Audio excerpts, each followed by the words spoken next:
Hola, muy buenas noches. Estamos en esta sesión del Club Cine, Música y Letra leyendo el libro El alquimista de Paulo Coelho. Bueno, vamos a dar una espera que se vayan conectando, que les vaya avisando aquí que ya hemos iniciado nuestro live para poder arrancar la lectura. Hola amor, gracias. Bueno, hola Mariela, bienvenida, muy buenas noches. Buenas noches.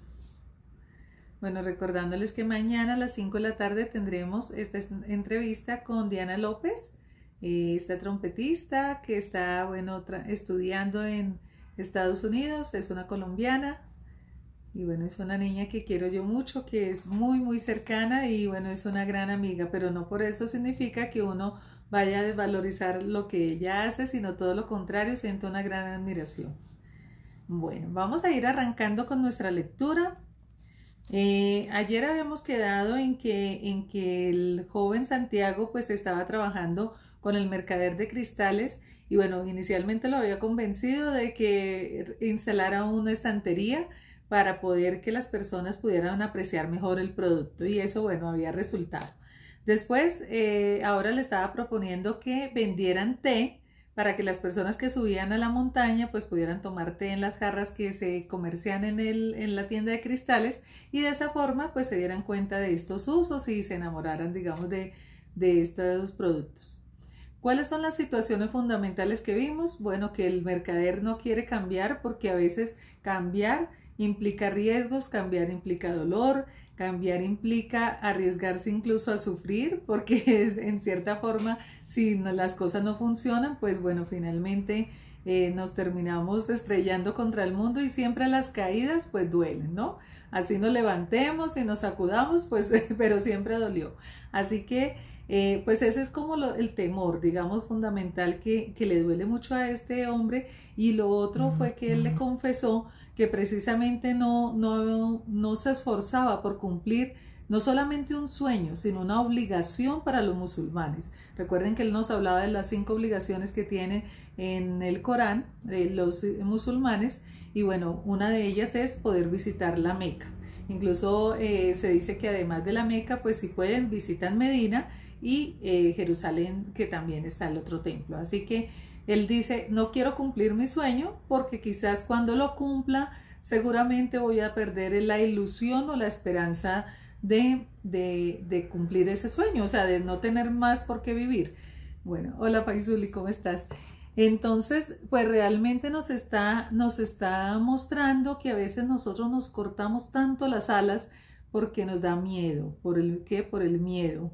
Por el miedo a sufrir, por el miedo a golpearnos, por el miedo a que no nos funcione, por el miedo a decepcionarnos, por el miedo a que aunque lo logremos, entonces luego no tengamos una nueva ilusión para movernos. Así que a veces nos dejamos llevar muchísimo por el miedo y nos dejamos atrapar por él. Sin embargo, bueno, este hombre finalmente le dice, bueno, al menos arranquemos entonces con el té. Y miren que es una obligación, miren que para los musulmanes es una obligación, o sea, no es algo, no es ni siquiera un sueño, es un deber, que ir por lo menos una vez en la vida a la Meca. Y ni así este hombre que cumplía todos los demás, digamos, mandamientos, no lo cumplía y quería tenerlo ahí como en stand-by. Bueno, bienvenidos. Entonces vamos a retomar nuestra lectura. ¿Dónde íbamos? Ya le habían aprobado entonces que pudiera vender el té en las jarras. Dice, a veces es imposible detener el río de la vida. Fue lo último que nos decía. Luego dice acá, los hombres llegaban cansados después de subir la ladera y allí encontraban una tienda de bellos cristales con refrescante té de menta. Los hombres entraban para beber el té que era servido en preciosas jarras de cristal.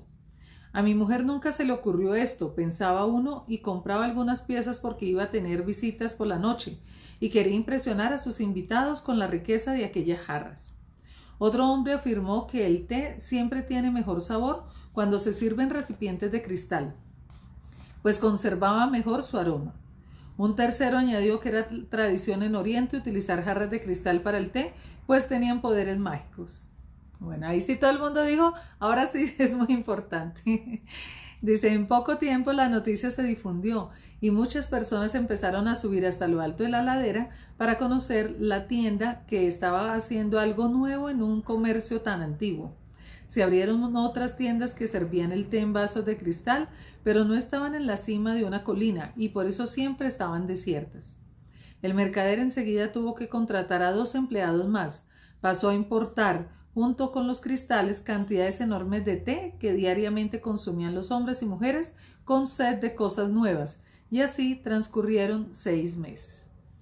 Bueno, aquí nos van contando que cómo está este resultado. O sea, a veces le tenemos tanto miedo a lo nuevo y resulta que lo que más nos deslumbra es la novedad.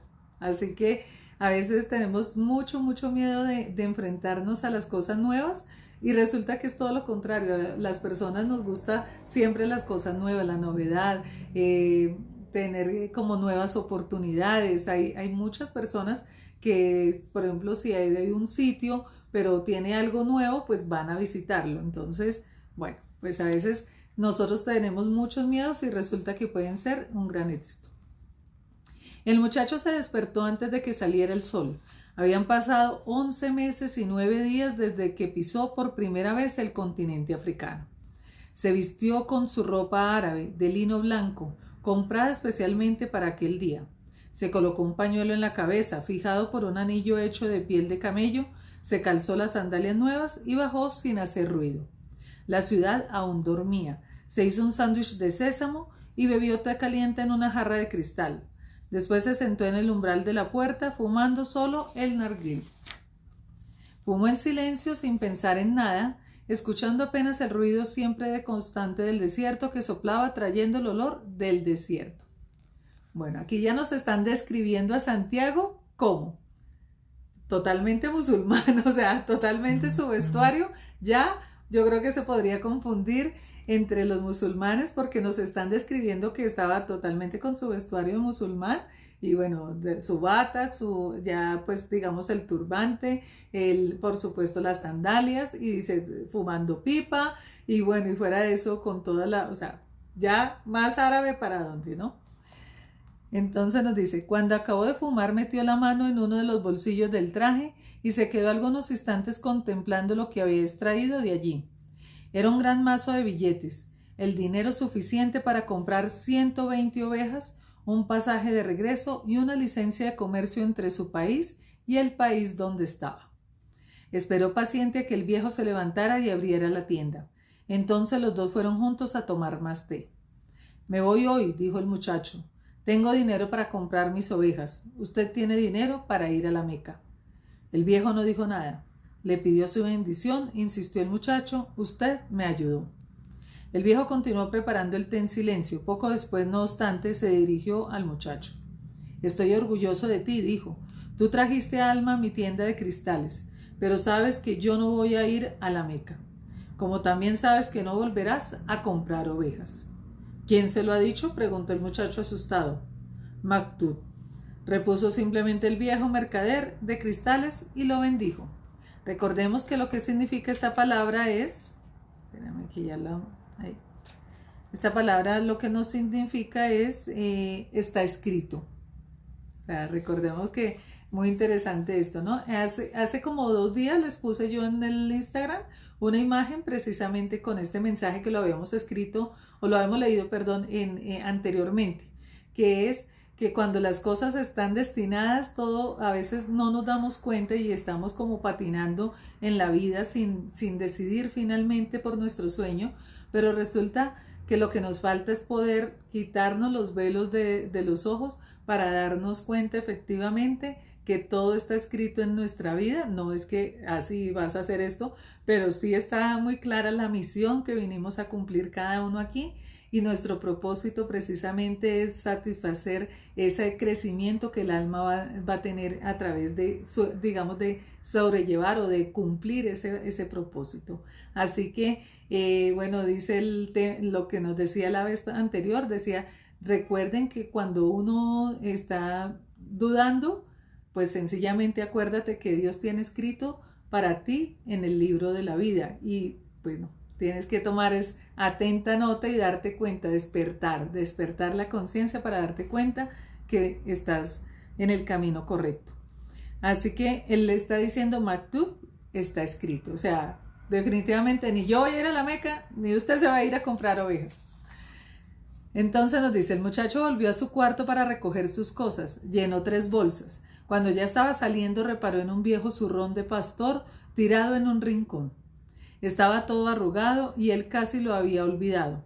Allí dentro estaba aún el mismo libro y la chaqueta. Cuando sacó esta última pensando en regalársela a algún chico de la calle, las 2 piedras rodaron por el suelo, Urim y Tumim. Entonces el muchacho se acordó del viejo rey y se sorprendió al darse cuenta del tiempo que hacía que no pensaba en él. Durante 1 año había trabajado sin parar, pensando solo en conseguir dinero para no tener que volver a España con la cabeza gacha. Nunca desistas de tus sueños, había dicho el viejo, sigue las señales. El muchacho recogió a Urim y Tumim del suelo y tuvo nuevamente aquella extraña sensación de que el rey estaba cerca. Había trabajado duro 1 año y las señales indicaban que ahora era el momento de partir. Volveré a hacer exactamente lo que era antes, pensó, aunque las ovejas no me enseñaron a hablar árabe. Las ovejas, sin embargo, le habían enseñado una cosa mucho más importante, que había un lenguaje en el mundo que todos entendían y que el muchacho había usado durante todo aquel tiempo para hacer progresar la tienda. Era el lenguaje del entusiasmo, de las cosas hechas con amor y con voluntad, en busca de algo que se deseaba o en algo que se creía. Tánger ya había dejado de ser una ciudad extraña y él sentía que de la misma manera que había conquistado aquel lugar, podría conquistar el mundo. Bienvenido mi querido Rash y bienvenidos de la Academia Alma de Tango. Irma, también bienvenidos. Cuando deseas alguna cosa, todo el universo conspira para que puedas realizarla, había dicho el viejo rey. Pero el viejo rey no había hecho referencia a robos, desiertos inmensos o personas que conocen sus sueños pero que no desean realizarlos. El viejo rey no había dicho que las pirámides no eran más que una montaña de piedras y que cualquiera podía hacer una montaña de piedras en su huerto, y se había olvidado de decir que cuando se tiene dinero para comprar un rebaño mayor que el que se poseía, hay que comprar ese rebaño. Aquí nos está haciendo un breve recuento de todo esto que ha pasado en este año que ha vivido Santiago esta experiencia. El muchacho cogió el zurrón y lo juntó con sus otras bolsas. Bajó la escalera. El viejo estaba atendiendo a una pareja extranjera mientras otros 2 clientes paseaban por la tienda tomando el té en jarra de cristal. Había bastante movimiento para hacer aquella hora de la mañana. Desde el lugar donde estaba notó por primera vez que el cabello del mercader le recordaba bastante al del viejo rey, y se acordó de la sonrisa del pastelero el primer día en Tánger, cuando no tenía dónde ir ni qué comer. También aquella sonrisa hacía recordar al viejo rey. Como si él hubiera pasado por aquí y hubiera dejado una marca, pensó, y cada persona hubiera conocido ya a ese viejo rey en algún momento de su vida.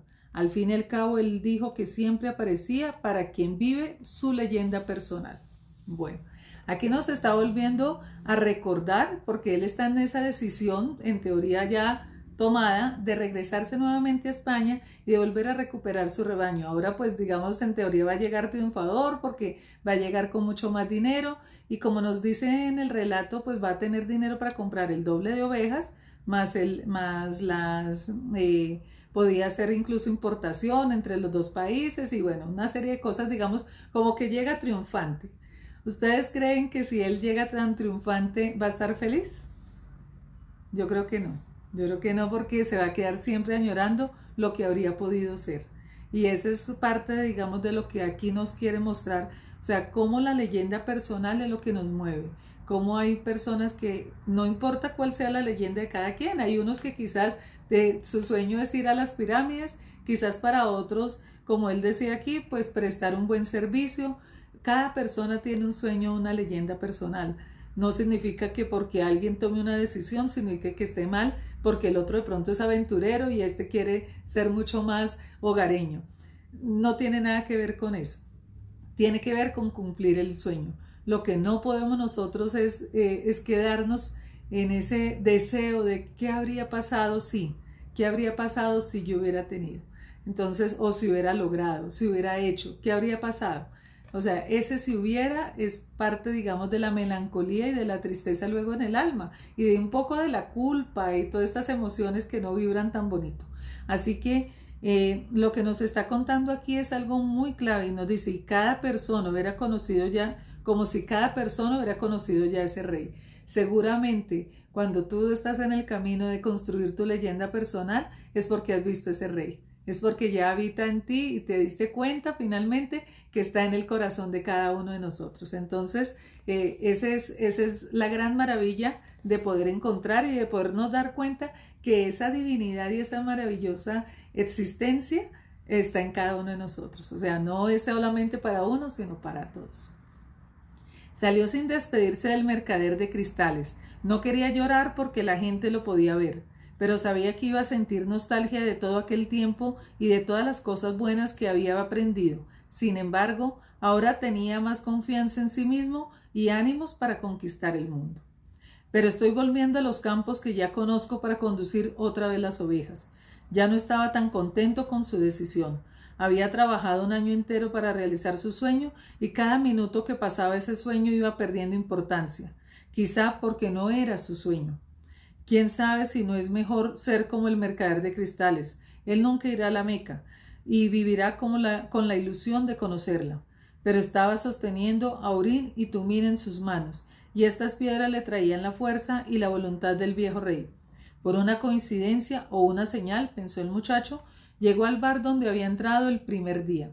No estaba el ladrón y el dueño le trajo una taza de té. Siempre podré volver a ser pastor, pensó el muchacho.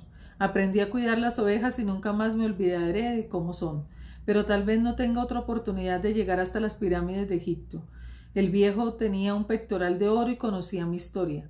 Era un rey de verdad, un rey sabio. Estaba apenas a 2 horas de barco de las llanuras andaluzas, pero había un desierto entero entre él y las pirámides. El muchacho quizás contempló esta otra manera de enfocar la misma situación. En realidad estaba 2 horas más cerca de su tesoro, aunque para caminar estas 2 horas hubiera tardado un año entero. Sé por qué quiero volver a mis ovejas. Yo ya las conozco. No dan mucho trabajo y pueden ser amadas. No sé si el desierto pueda ser amado, pero en el desierto se esconde mi tesoro. Si no consigo encontrarlo, siempre podré volver a casa. Por lo pronto, la vida me ha dado suficiente dinero y tengo todo el tiempo que necesito. ¿Por qué no? En aquel momento sintió una alegría inmensa. Siempre podía volver a ser pastor de ovejas. Siempre podía volver a ser vendedor de cristales. Tal vez el mundo escondiera otros muchos tesoros, pero él había tenido un sueño repetido y había encontrado a un rey. Esas cosas no le sucedían a cualquiera. Cuando salió del bar estaba muy contento. Se había acordado de que uno de los proveedores del mercader traía los cristales en las caravanas que cruzaban el desierto. Mantuvo a Urín y Tumín en las manos. Gracias a aquellas 2 piedras había reemprendido el camino hacia su tesoro.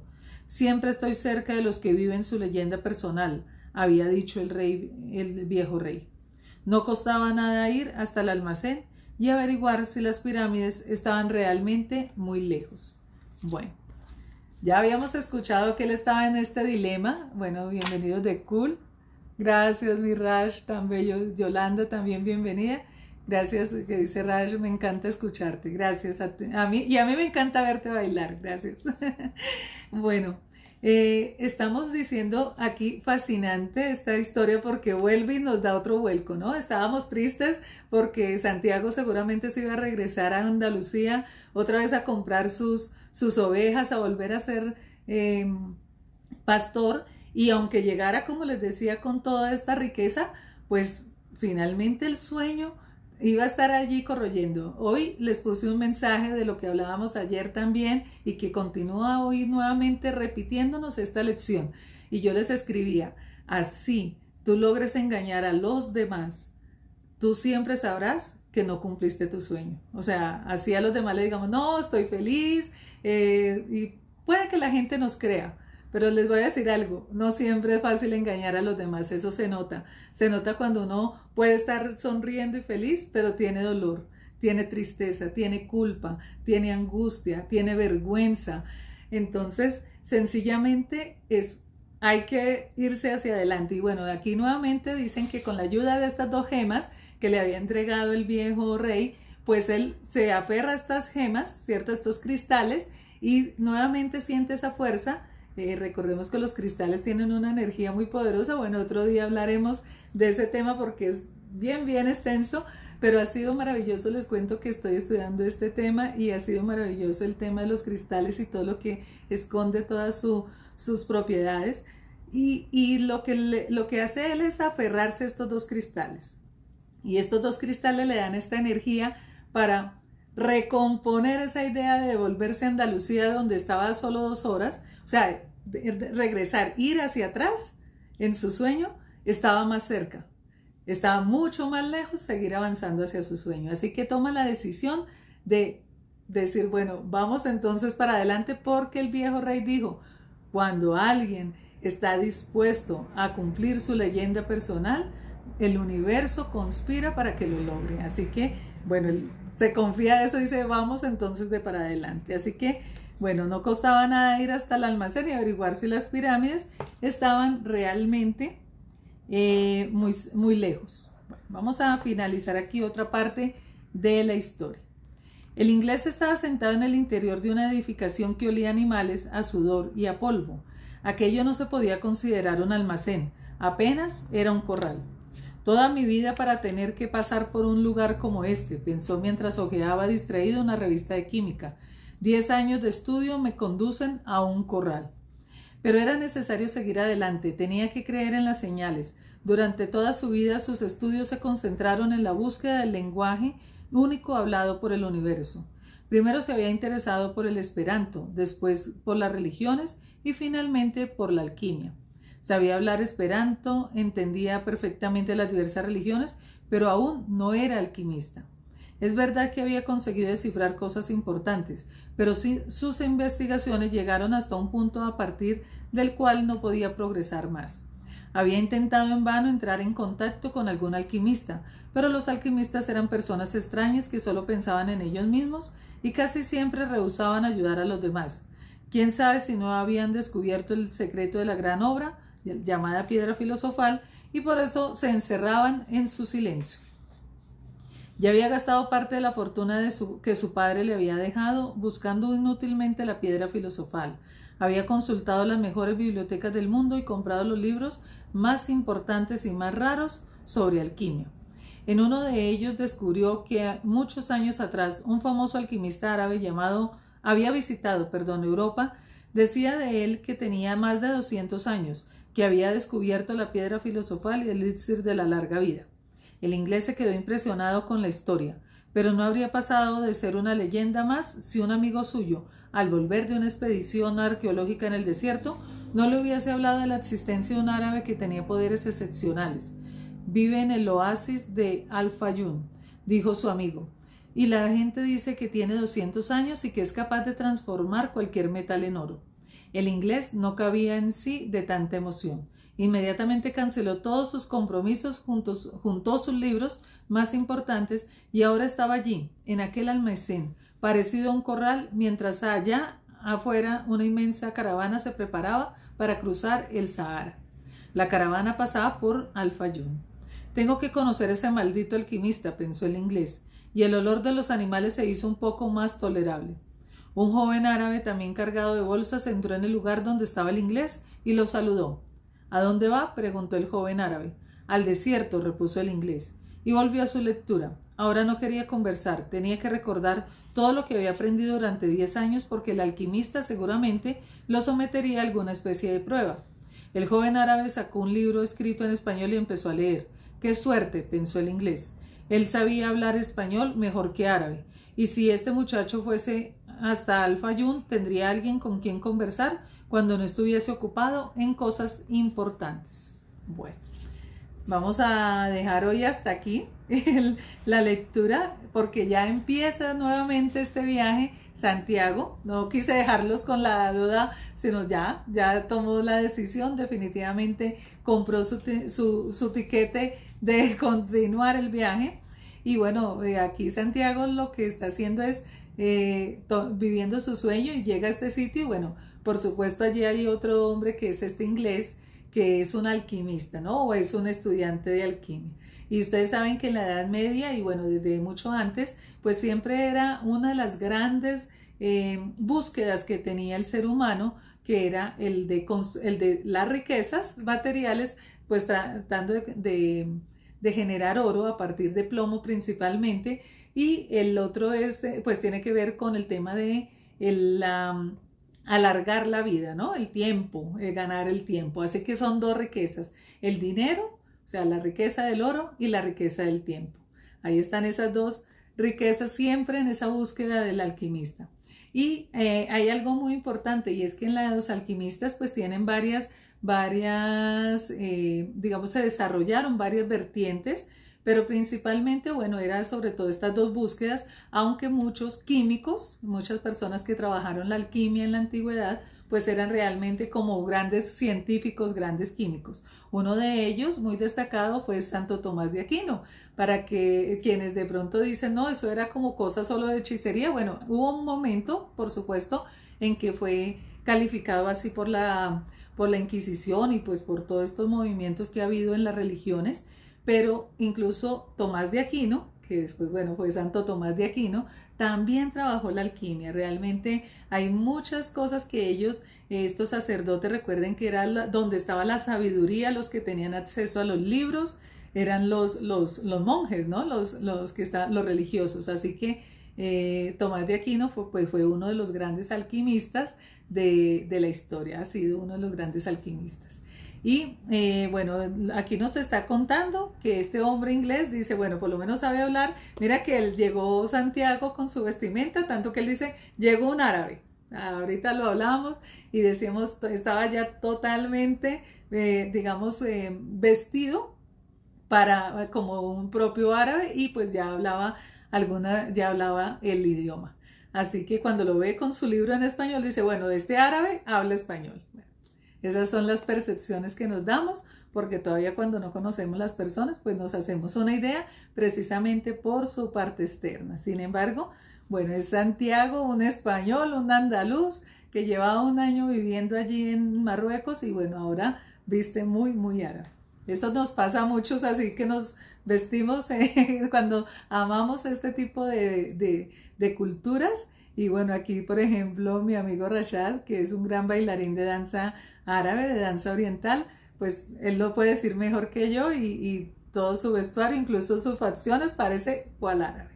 Así que bueno, mañana entonces seguiremos con la historia. Ya aquí por lo menos vemos que está encaminado Santiago a seguir su viaje. Y bueno, yo estoy muy contenta de que él siga su viaje. Yo creo que a muchos nos pasa eso, como que bueno, sí, vamos a conseguirlo. Recuerden algo que ambos te están diciendo. Tanto Santiago como este inglés llegan a un sitio desagradable, pero cuando uno piensa en lo que va a conseguir, dice que se hace más tolerable. O sea, así huela a lo que huela el sitio, si uno está en búsqueda, de ese sueño, uno tolera las cosas. Quizás si uno está así con la nota baja, pues hasta lo que huela a rosa le va a parecer feo. Así que cuando uno está en pro de esa leyenda personal, sencillamente las cosas que hasta no son tan agradables, pues uno dice, bueno, ahí las toleramos. Aquí dice, así es que él es de Caimito, Caimito en nuestra costa colombiana, y bueno, dice aquí que un caimitero con espíritu árabe, sí, total. Bueno, de cool también, gracias por escucharnos hoy, y bueno, los invito mañana, seguimos con nuestra lectura a las 9 de la noche, y vamos a seguir conociendo qué más le va a pasar a Santiago en este camino en búsqueda de ese tesoro. Bueno, dice, tus reflexiones y escritos siempre me llenan en el momento indicado. Sí, creo que sí. Creo que esa es parte de mi misión, poder traer el mensaje a algunas personas, y uno no sabe a veces cuánto lo que uno pueda decir pueda impactar en ese momento a alguien. Y lo mismo me sucede a mí. A veces hay personas a las que yo estoy escuchando o compartiendo, y bueno, sé que hay muchas formas en que el Santo allá supremo de la divinidad nos manda esos mensajes. Así que bueno, muchas gracias a todos, gracias Faizuli, gracias a todos por estar hoy aquí y los espero mañana para que continuemos con nuestra lectura a las 9 de la noche. Y también les recuerdo, mañana a las 5 de la tarde vamos a tener de invitada a Diana López, una trompetista colombiana, una amiga del alma, es como una hermanita menor para mí, es como una sobrina, no sé, y es alguien muy, muy de mi corazón, pero que no por el hecho de que sea alguien cercano signifique que no esté triunfando como lo está haciendo, y por eso yo me siento muy feliz y muy emocionada de mañana poderla tener en el club, en esta sesión, donde ella nos va a compartir pues un poquito de lo que ella viene haciendo, de cómo ha sido este proceso y bueno, como parte de nuestra música dentro del club Cine, Música y Letra. Así que nos vemos mañana a las 5 y luego a las 9 de la noche. Chao.